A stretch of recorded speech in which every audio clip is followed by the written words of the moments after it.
नमस्कार। आज special report में आपके साथ मैं हूं अंजना ओम कश्यप और स्पेशल रिपोर्ट में आज बात निधि की नार्को रिपोर्ट की। अंजलि केस में अंजलि की दोस्त ने दुनिया को जो बताया वो किसी के गले नहीं उतर रहा। पहले 60 घंटों तक वो गायब रही और जब सामने आई तो मामला सुलझाने की बजाय और उलझ गया है। आखिर निधि के 60 घंटों के बाद प्रकट होने के पीछे की इनसाइड स्टोरी क्या है? निधि की गवाही का जब सच से सामना हुआ तो क्या निकला? आपको निधि की नार्को रिपोर्ट के जरिए समझाते हैं। वो इतनी नशे में थी, उसको मतलब होश नहीं था। तब मैं बच गई, वो उस हादसे की शिकार हो गई।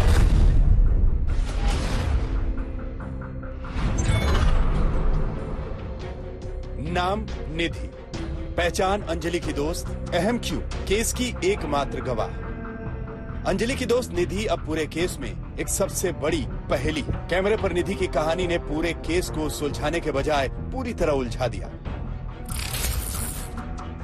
वजह है 60 घंटे बाद रहस्यमय तरीके से निधि का दुनिया के सामने आना और 60 घंटों तक दिल्ली पुलिस का निधि को न खोज पाना।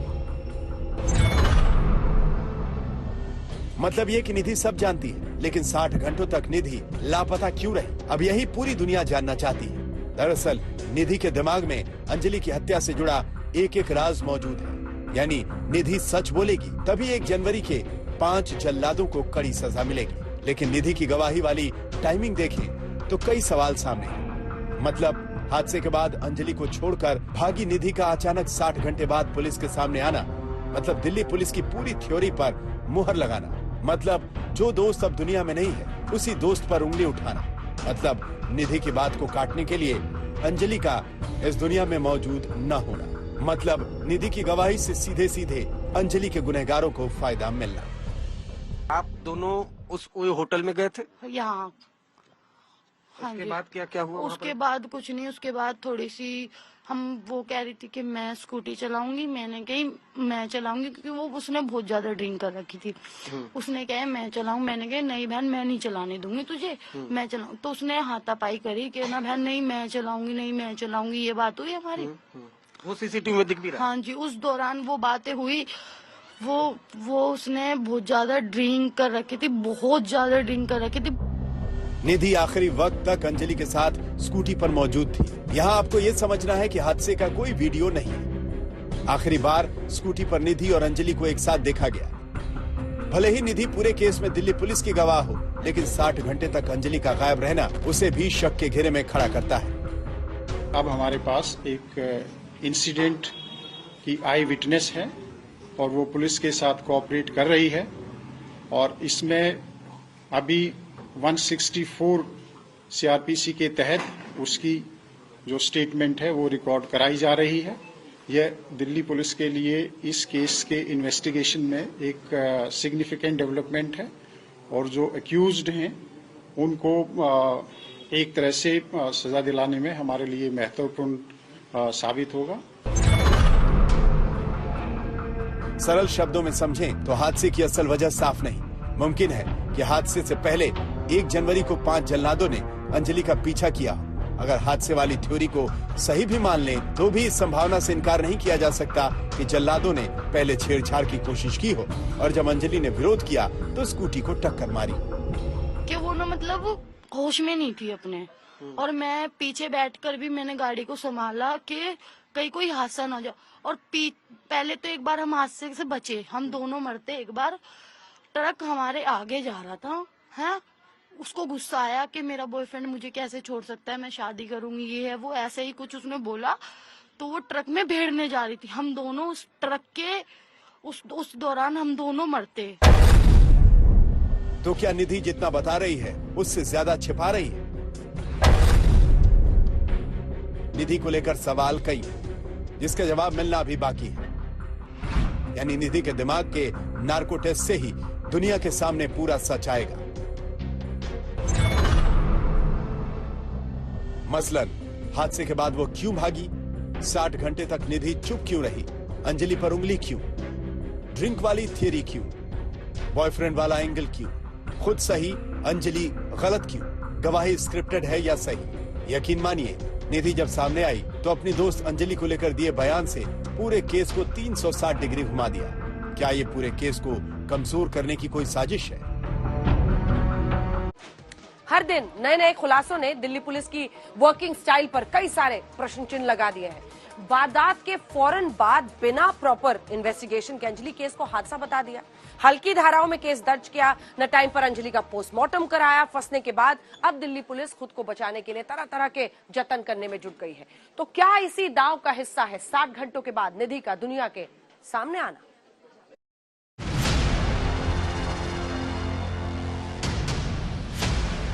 अंजलि अब इस दुनिया में नहीं। आखिरी बार अंजलि के साथ स्कूटी पर मौजूद नई नवीली दोस्त निधि खुद सवालों के घेरे में है। वही 1 जनवरी के 5 जल्लादों पर दिल्ली पुलिस अब तक कुछ बोलने को तैयार नहीं है।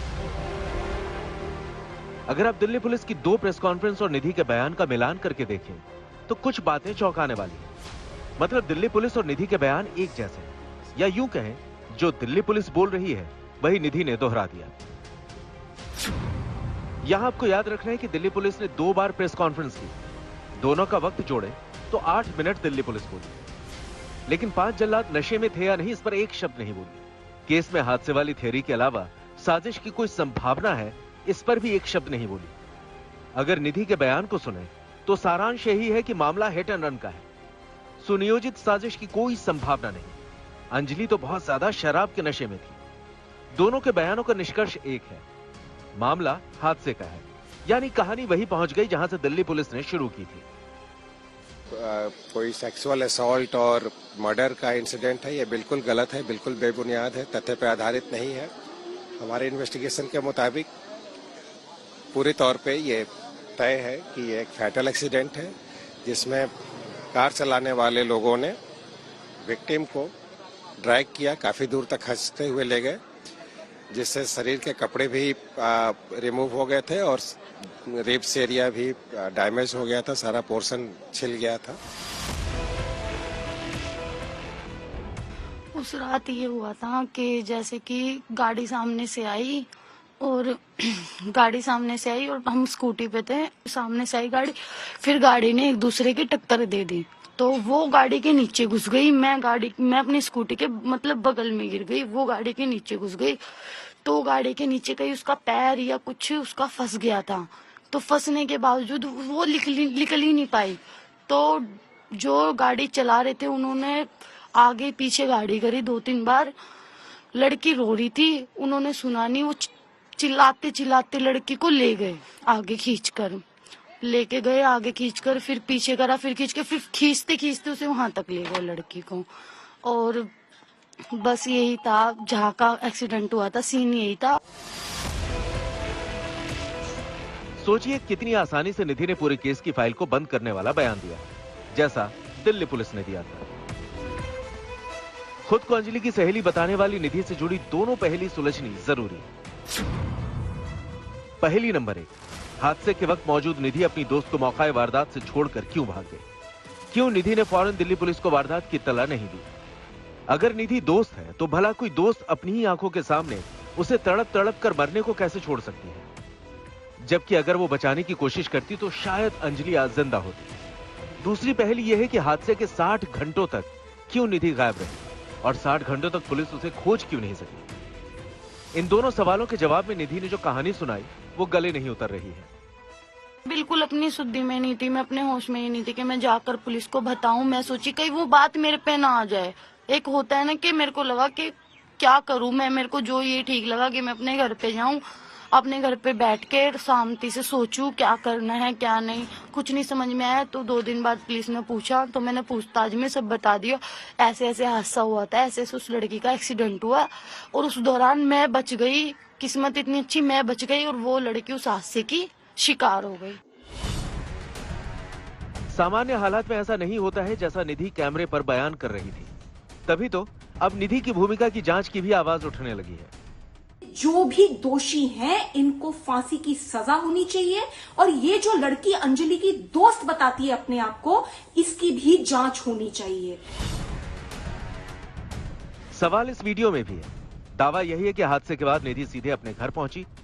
वहां पर एक लड़का साथ में नजर आया था। घर के बाहर आग जलाकर उसका लेकर उसका भी ठीक है तो मैंने देखा 2:30 बजे आई थी वो। पहले उन्होंने अपना मतलब गेट खटखटाया, मम्मी को आवाज मारी तो उसके मम्मी ने मतलब गेट खोला गेट तो उन्होंने मेरे से पूछा निशान तेरे पास हीटर चार्जर है? तो मैंने कहा हाँ मेरे पास है। तो उन्होंने बोला मेरा फोन चार्जिंग लगा, तो मैंने उसका फोन लगा के चार्जिंग पे लगा दिया। बस मैं लगाकर बाहर ही आया था, इतने में उसकी मम्मी ने गेट खोल दिया। तो उन्होंने को जल्दी मेरा फटाफट फोन ला के दे दिया, किसी को कॉल कर दिया। निधि सब जानती है, लिहाजा उससे जुड़ी कंट्रोवर्सी की वजह भी है। 60 घंटे तक गायब रहने की कई वजह हो सकती है। पहली आशंका, निधि को पूरा मौका मिला, क्या बताना है क्या छुपाना है। दूसरी आशंका, पूरे मामले में खुद को निर्दोष साबित करने की प्लानिंग। तीसरी आशंका, केस को कमजोर करने के लिए निधि को अपने हिसाब से बुलवाने का पूरा मौका। अंजलि के परिवार को निधि के बयान पर रत्ती भर एतबार नहीं। घर वालों का यही दावा है कि सोची समझी साजिश के तहत हत्या हुई है। यह हादसे का केस नहीं। अब निधि सच बोल रही है या झूठ, तभी पर्दा उठेगा जब 60 घंटों की पूरी हिस्ट्री सामने हो। मतलब यह कि हादसे के बाद 60 घंटों तक निधि की बातचीत किन लोगों से हुई, निधि की कॉल डिटेल की जांच होनी चाहिए। निधि कहां गई, किन लोगों से मुलाकात की। अगर हादसे के बाद और बयान से पहले के 60 घंटों की मिस्ट्री से पर्दा उठे तो निधि के बयान का पूरा सच दुनिया के सामने होगा। हर क्रिमिनल केस में आई विटनेस का बयान केस को मजबूत बनाने के लिए बहुत ही महत्वपूर्ण है। तो आई विटनेस की जो बयान की एडमिसिबल वैल्यू है वो तो कोर्ट ऑफ लॉ के सामने ही है। मीडिया या पुलिस के सामने आई विटनेस का बयान मान्य नहीं है। अंजलि केस में अभी सस्पेंस से पर्दा उठना बाकी है, क्योंकि केस से जुड़े किरदारों पर बड़ा कंफ्यूजन है। अरविंद ओझा के साथ ब्यूरो रिपोर्ट, दिल्ली आज तक। अब तक आप समझ गए होंगे कि निधि ने जो तमाम बातें कही हैं वो कई लोगों के गले आखिर क्यों नहीं उतर रही हैं, कई लोग उस पर सवाल क्यों खड़े कर रहे हैं। और ये भी आप समझ गए होंगे उसकी बातों से कि 60 घंटे तक जो मिसिंग मिस्ट्री उसकी रही, आखिर उसके पीछे की वजह क्या है। लेकिन अब हम आपको दिखाने वाले हैं कि 31 दिसंबर और 1 जनवरी की उस रात जो कुछ हुआ उसका सच क्या है। हम आपको दिखाने वाले हैं कि कैसे 12 किलोमीटर तक घसीटते हुए जब अंजलि को ये लोग ले गए तो उसकी आत्मा उसके शरीर से दूर होती चली गई, कैसे उसके शरीर के चित्रे उड़ते चले गए। क्योंकि अब पोस्टमार्टम रिपोर्ट आ जाने के बाद उसके चोटों की निशानी ये गवाही दे रही है कि किस तरह की बर्बरता उसके साथ इन जल्लादों ने की थी।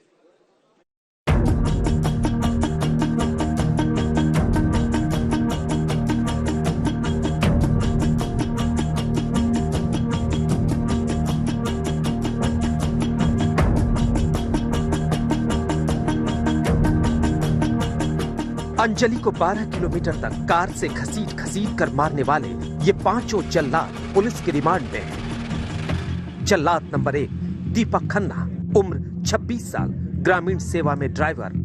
जल्लाद नंबर 2 अमित खन्ना, उम्र 25 साल, उत्तम नगर में SBI कार्ड्स के लिए काम करता है। जल्लाद नंबर 3 कृष्ण, उम्र 27 साल, कनॉट प्लेस में स्पेनिश कल्चर सेंटर में काम करता है। जल्लाद नंबर 4 मिथुन, उम्र 26 साल, नरेला में हेयर ड्रेसर। जल्लाद नंबर 5 मनोज मित्तल, उम्र 27 साल, सुल्तानपुरी में राशन डीलर। सवाल यह है कि क्या दिल्ली पुलिस इन 5 जल्लादों को बचाने की कोशिश कर रही है, क्योंकि अभी तक पुलिस ने जिस तरह से केस को बनाया है और खड़ा किया है उससे दिल्ली पुलिस पूरी तरह से शक के घेरे में आ चुकी है। क्योंकि शुरुआत में ही डीसीपी साहब ने साफ कर दिया कि मामला रोड एक्सीडेंट का है, इस केस का रेप या मर्डर से कोई लेना देना नहीं है।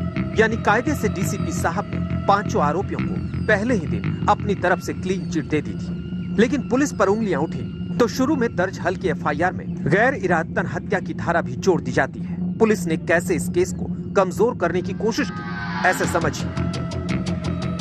नंबर 1 FIR में 15 घंटे की देरी की। नंबर 2 अंजलि का पोस्टमार्टम कराने में 36 घंटे की देरी की। नंबर 3 अंजलि के साथ स्कूटी पर बैठी उसकी दोस्त निधि को 60 घंटे बाद पेश किया। और अब अंजलि की पोस्टमार्टम रिपोर्ट जो आई है वो भी बेहद रोंगटे खड़े करने वाली है। पोस्टमार्टम रिपोर्ट के मुताबिक अंजलि की लाश 1 जनवरी की सुबह 4:40 पर गुलाब सिंह रोड कंझावला में अर्धनग्न हालत में मिलती है। अंजलि की लाश को पुलिस मंगोलपुरी के SGSH अस्पताल लेकर जाती है। वहां अंजलि को सुबह 7 बजे मुर्दा करार दिया जाता है। अब आपको दिखाते हैं कि अंजलि की पोस्टमार्टम रिपोर्ट में क्या कहा गया है। अंजलि के शरीर पर 40 चोटों के निशान थे।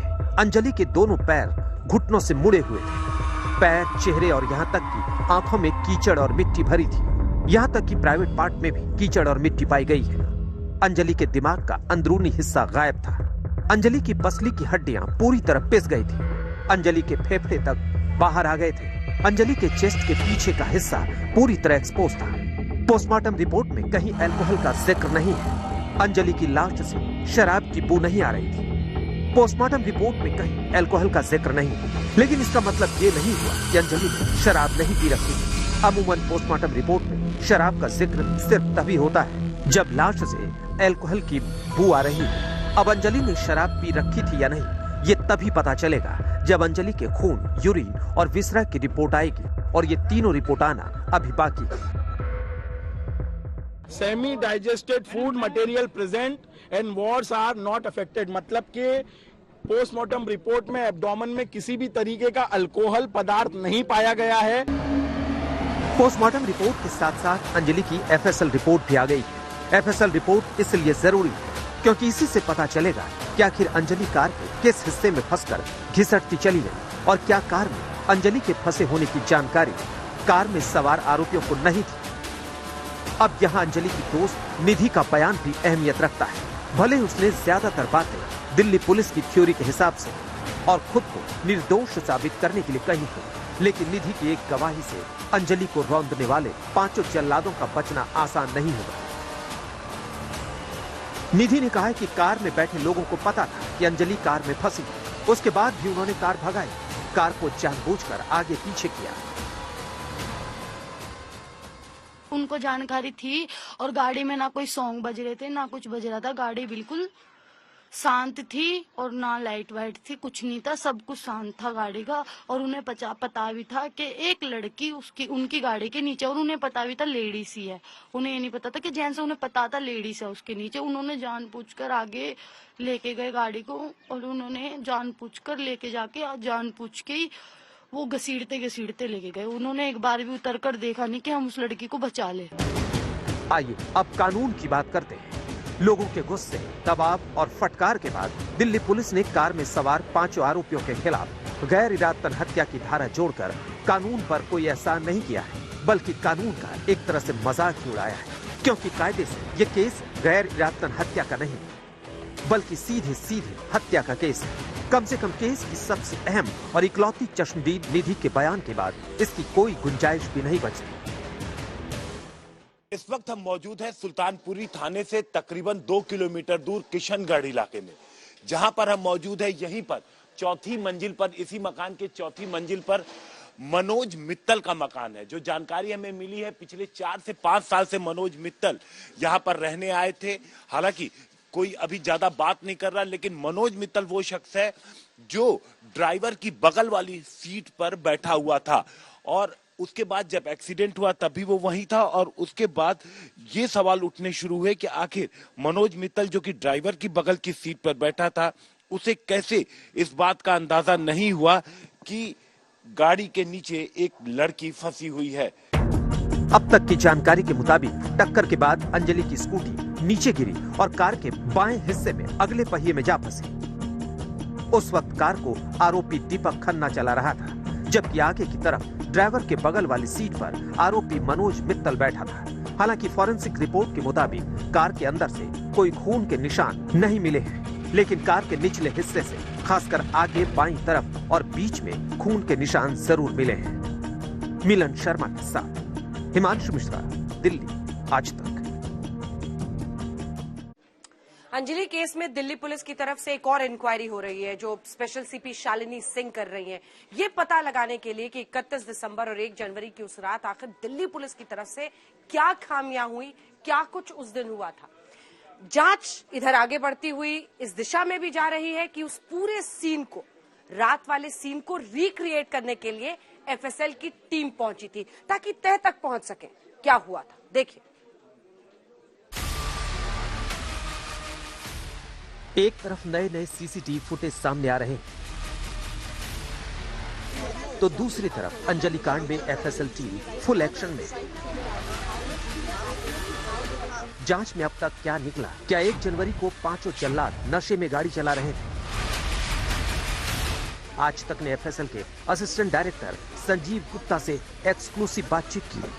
सुनिए अब तक इन्वेस्टिगेशन कहां तक पहुंची। जो एफएसएल की टीम है वो इस कंझावला केस में किस तरह से जांच कर रही है और कहां-कहां टीम विजिट की है?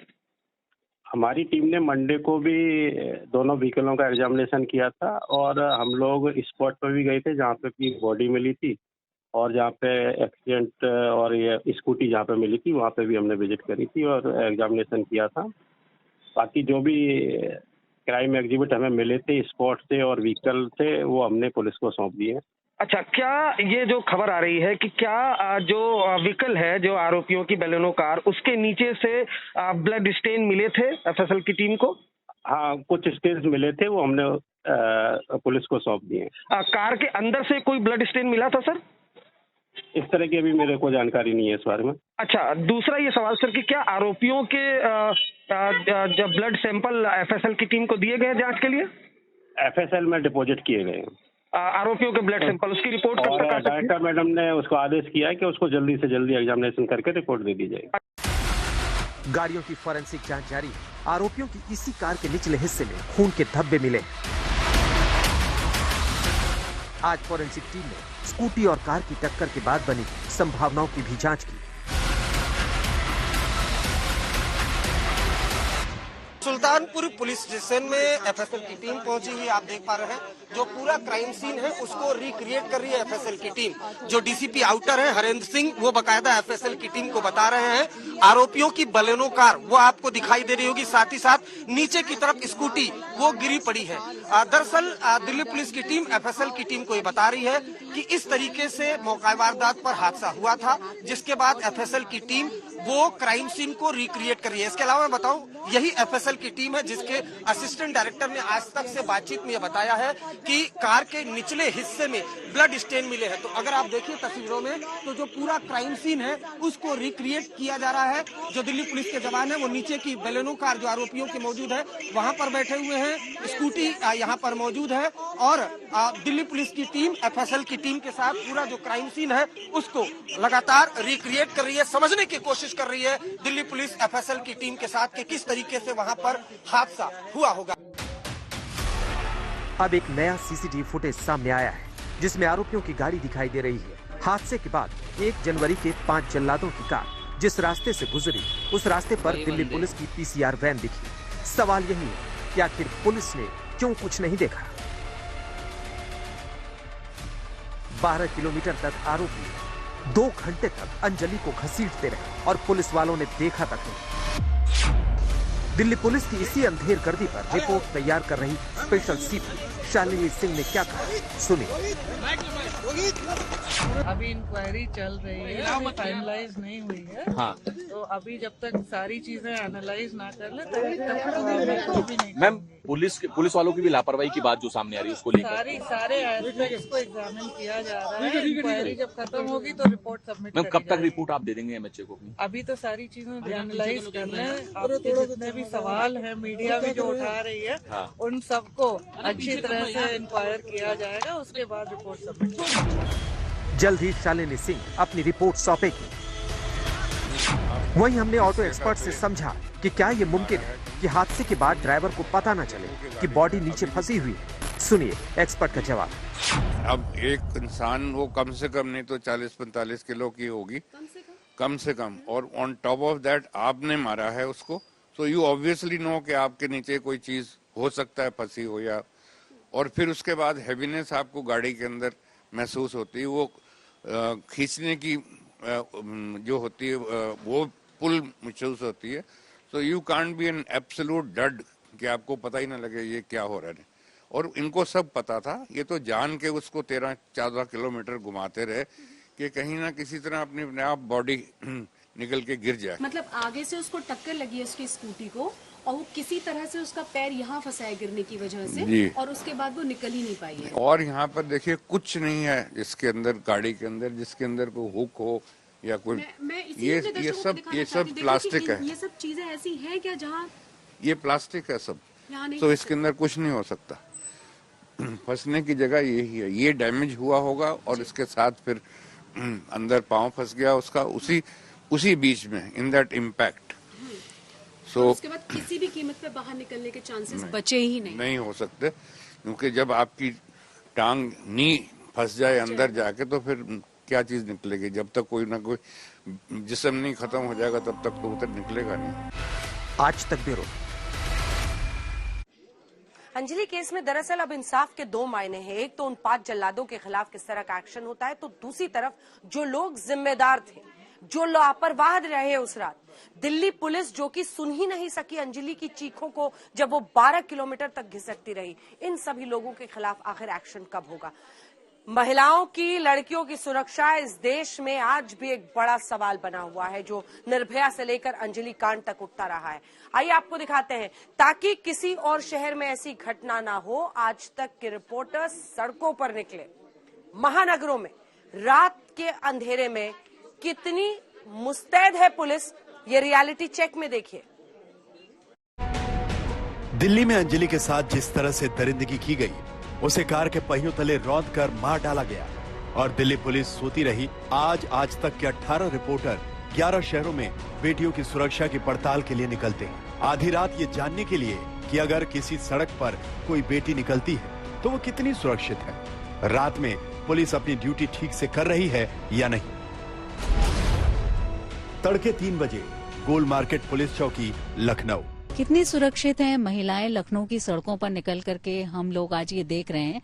और ये गोल मार्केट का इलाका है और मेरे पीछे गोल मार्केट की पुलिस चौकी है। पुलिस चौकी में कुर्सी अंदर खाली दिख रही है, अंदर कोई बैठा नहीं है, यानी ड्यूटी होनी चाहिए पर वो फिलहाल कोई नहीं दिख रहा है। तो ऐसे में ये जो इलाका है वो बहुत महत्वपूर्ण है और इसमें अगर किसी महिला को, किसी लड़की को पुलिस सहायता की जरूरत पड़ती है तो वो कहाँ जाएगी, क्योंकि यहाँ पर चौकी में जिनकी ड्यूटी है वो यहाँ नहीं है, यहाँ कोई स्टाफ नहीं है और दूर दूर तक यहाँ कोई ऐसी सहायता पुलिस की तरफ से नहीं दिख रही है। लखनऊ के गोल मार्केट पुलिस चौकी पर कोई पुलिस वाला नहीं मिला।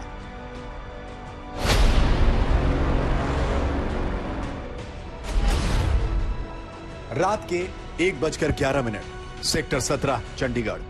इस वक्त हम चंडीगढ़ में हैं और ये सेक्टर 17 है।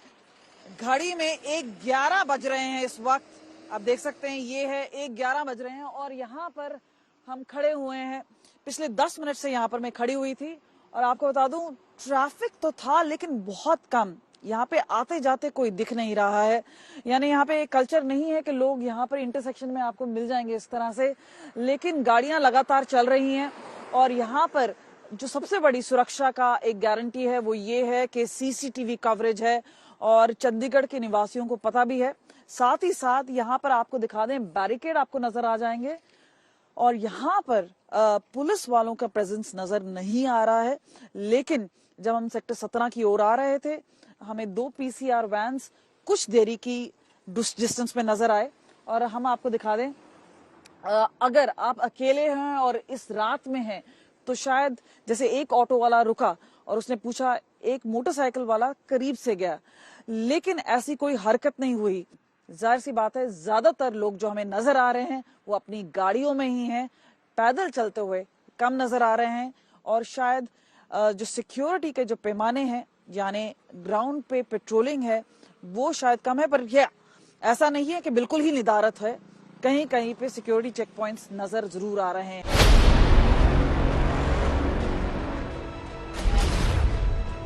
रात के 1 बजे मुंबई का आरे इलाका। इस वक्त हम मुंबई के आरे इलाके में हैं। ये वो इलाका है जो कि काफी जंगल जैसा है और यहाँ पे बीच बीच में ऐसे कुछ क्लस्टर्स हैं जहाँ पर कि लोग रहते हैं।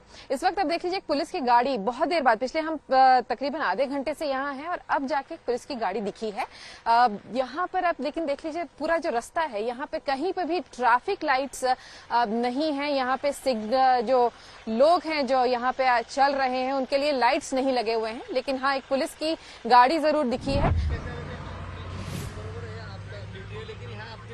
नहीं आइए सर, हम लोग यही रहते हैं आरे उधर आगे बिंबिसार के यही है। अभी हमने देखा ये पानी तक ही है, यहीं पर है लेपर्ड, आप जाके देख सकते हैं। ये जो आपने देखा पुलिस की गाड़ी यहाँ पे आई है, लेकिन और इन्होंने अभी अभी बताया कि लेपर्ड, क्योंकि आरे में लेपर्ड्स भी मौजूद हैं, तो उन्होंने अभी अभी बताया कि थोड़ी देर दूर पे ही यहाँ पे लेपर्ड्स की मौजूदगी भी देखी गई है और इसलिए उन्होंने हमसे रिक्वेस्ट किया कि हम लोग यहाँ से चले जाएं।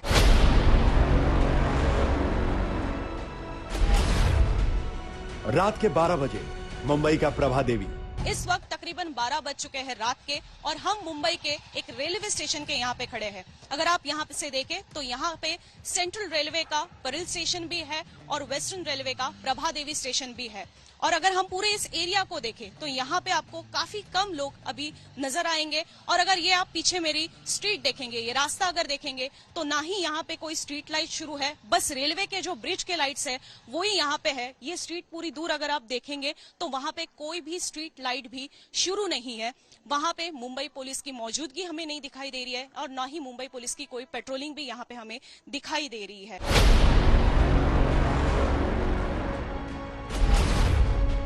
तड़के 3 बजे एलबी नगर हैदराबाद। आज तक की रिपोर्टर हैदराबाद की सड़कों पर रियलिटी चेक के लिए निकली तो घूरती आंखें फौरन आज तक की रिपोर्टर अपूर्वा के पास रुक गई। क्या हुआ भैया? Cost for what? नहीं सुनाई नहीं दे रहा है। 3000, 2000, 5000 अलग काम है। अलग काम मतलब